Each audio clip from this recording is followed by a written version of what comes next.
آیت نمبر 23۔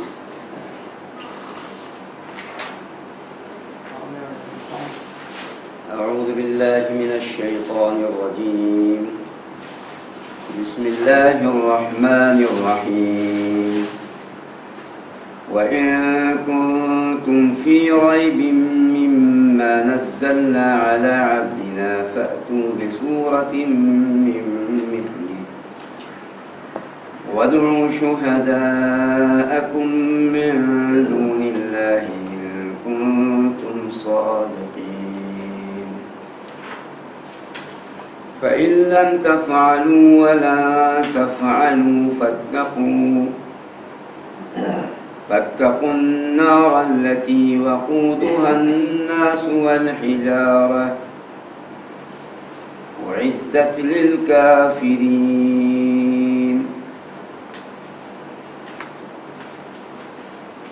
اور اگر تم شک میں ہو اس سے جو ہم نے اپنے بندے پہ اتارا ہے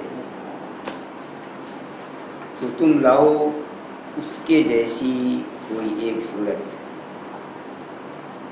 اور اللہ کو چھوڑ کر اپنے مددگاروں کو بلا لو اگر تم سچے ہو۔ تو اگر تم نے نہ کیا اور تم ہرگز نہیں کر سکتے ہو تو اس آگ سے بچو جس کے ایندھن لوگ اور پتھر ہیں، کافروں کے لیے تیار کی گئی ہے۔ آپ کے سامنے توحید پر بات پیش کی گئی، اس کے دلائل پیش کیے گئے،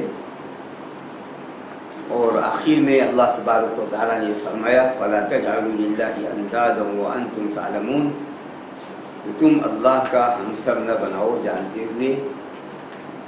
اور اسی لیے رسول اکرم صلی اللہ علیہ وآلہ وسلم سے جب پوچھا گیا أَيُّ الذَّنبِ أَعْظَمُ، سب سے بڑا گناہ کیا ہے، تو آپ صلی اللہ علیہ وآلہ وسلم نے ارشاد فرمایا ان تجعل للہ ندا وهو خلقک، کہ آپ اللہ کا ہمسر بنائیں جبکہ اس نے آپ کو پیدا کیا ہے، اللہ جیسا بنائیں۔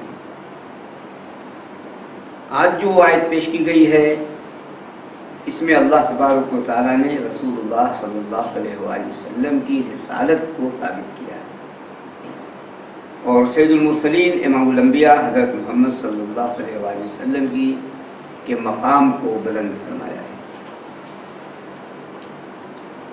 وہ اس طرح کہ جب اللہ تبارک و تعالیٰ نے ارشاد فرمایا الف لام میم ذالک الکتاب لا ریب فیہ، یہ کتاب ہے جس میں کوئی شک نہیں ہے، یہ فرمانے کے باوجود بھی مشرکین مکہ قرآن کریم کے کلام الہی ہونے میں شک کرتے تھے،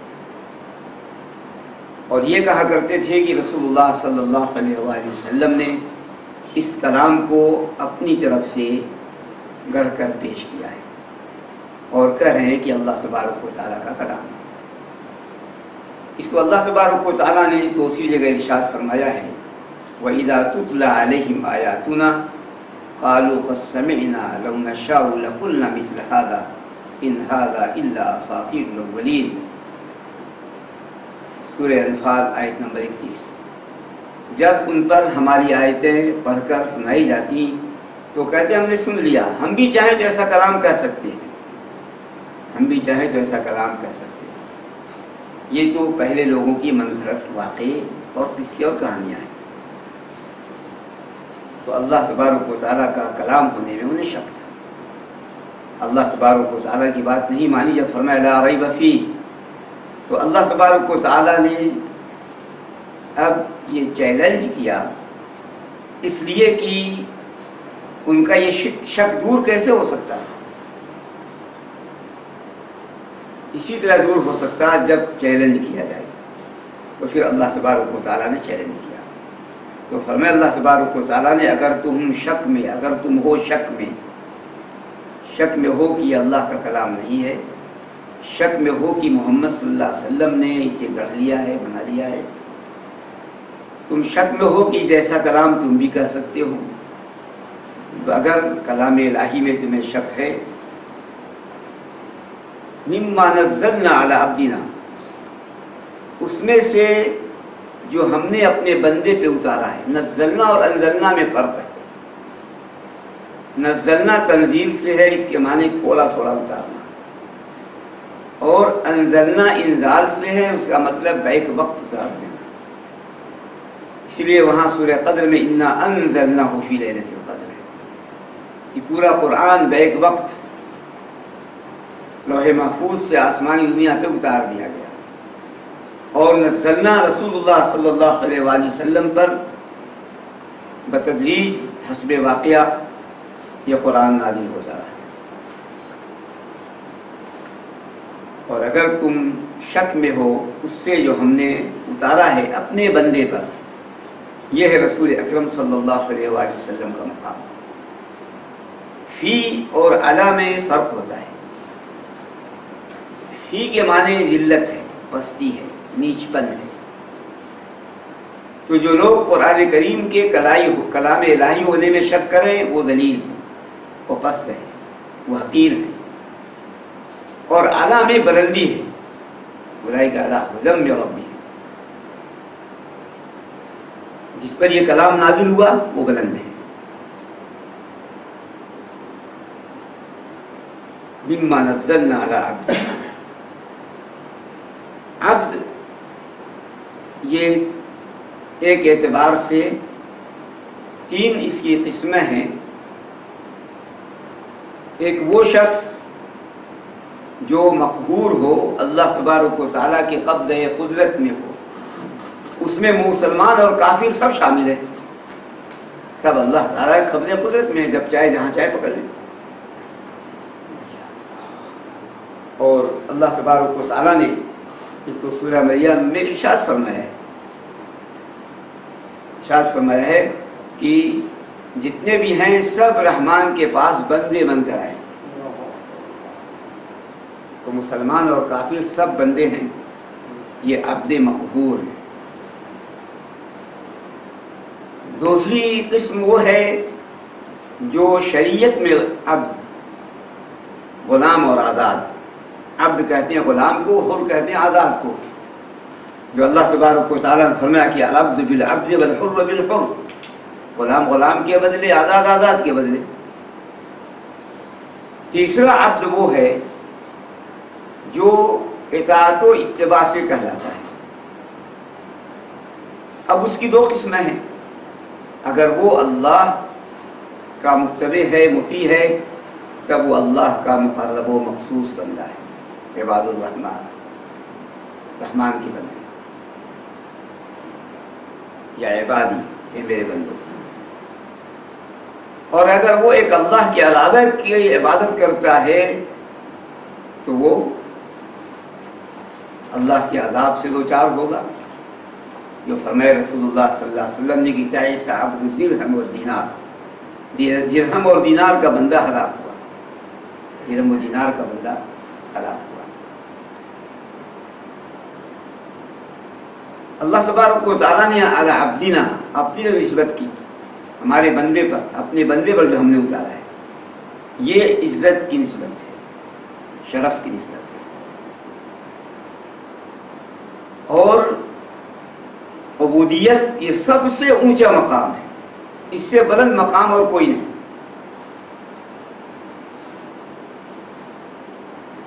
رب العالمین کا بندہ بن کے رہے.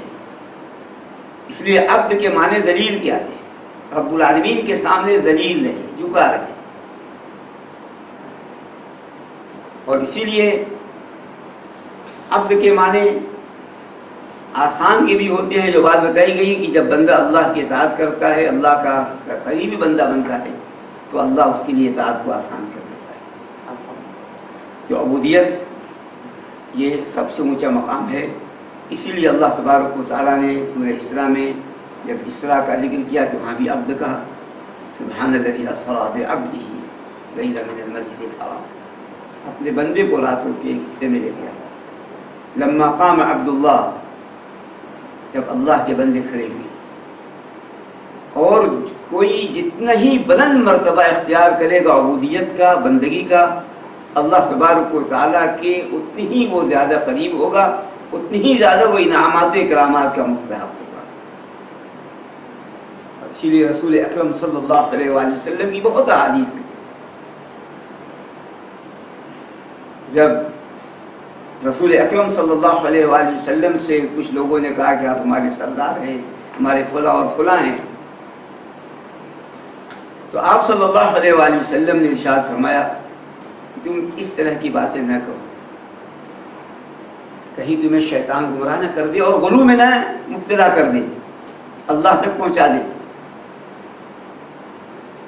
اور پھر ایک موقع پر رسول اکرم صلی اللہ علیہ وآلہ وسلم نے ارشاد فرمایا لا تطرونی کما اطرت النصارى عیسی ابن مریم، تم مجھے اتنا آگے نہ بڑھا دو جتنا کہ نصارہ نے عیسیٰ ابن مریم علیہ السلام کو آگے بڑھایا. غلو نے اللہ بنا دیا، اللہ کا بیٹا کہہ دیا، تین کا تیسرا کہہ دیا. میں تو اللہ کا بندہ ہوں، اس کا رسول ہوں، تم مجھے اللہ کا بندہ اور اس کا رسول ہی کہو. تو بہت سی آیات ہیں قرآن کریم میں اور بہت سی احادیث ہیں رسول اکرم صلی اللہ علیہ وآلہ وسلم کی.